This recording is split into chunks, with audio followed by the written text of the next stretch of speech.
AP express updates చూస్తే తిరుమల శ్రీవారిని భారత మాజీ క్రికెటర్ శ్రీశాంత్ దర్శించుకున్నారు. ఉదయం నైవేద్య విరామ సమయంలో కుటుంబ సభ్యులతో కలిసి మొక్కులు చెల్లించుకున్నారు. అనంతరం రంగనాయక మండపంలో పండితులు వేద ఆశీర్వచనం చేయగా ఆలయ అధికారులు తీర్థ ప్రసాదాలు అందజేశారు.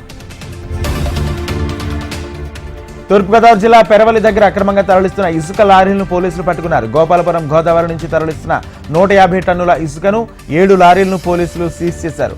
అనుమతి లేకుండా ఇసుకను తరలిస్తే కఠిన చర్యలు తప్పవని పోలీసులు హెచ్చరించారు. తిరుమల శ్రీవారిని కేంద్ర హోంశాఖ సహాయ మంత్రి బండి సంజయ్ దర్శించుకున్నారు. పుట్టినరోజు సందర్భంగా కుటుంబ సభ్యులతో కలిసి మొక్కులు చెల్లించుకున్నారు. శ్రీవారి ఆస్తులకు పంగనామాలు పెట్టిన నయవంచుకులు పోయారని మంత్రి బండి సంజయ్ అన్నారు. స్వామివారికి నిత్యం సేవ చేసే రాజ్యం వచ్చిందని తెలిపారు. మన్యం జిల్లా పాల్గొండలో కలెక్టర్ శ్యామ్ ప్రసాద్ పర్యటించారు. కలెక్టర్గా బాధ్యతలు స్వీకరించిన తర్వాత తొలి పర్యటన సందర్భంగా లంబూర్లో జల్ జీవన్ మిషన్ పనులను ప్రారంభించారు. ప్రతి ఇంటికి త్రాగునీరు అందించేందుకు జల్ జీవన్ మిషన్ పనులను వేగవంతం చేయాలని అధికారులను ఆదేశించారు.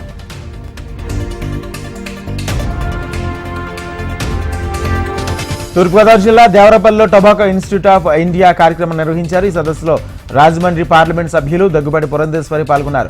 భారతదేశం ఎంతో బాధ్యతతో మిగిలిగే దేశమని ఆమె తెలిపారు. ప్రపంచంలో బ్రెజిల్, మలేషియా తర్వాత టొబాకో అత్యధికంగా పండించే దేశం భారతదేశంగా కొనసాగుతుందని తెలిపారు. పొగాకులు అత్యుత్తమ ఫలితాలు సాధించిన రైతులను ఎంపీ పురంధేశ్వరి సత్కరించారు.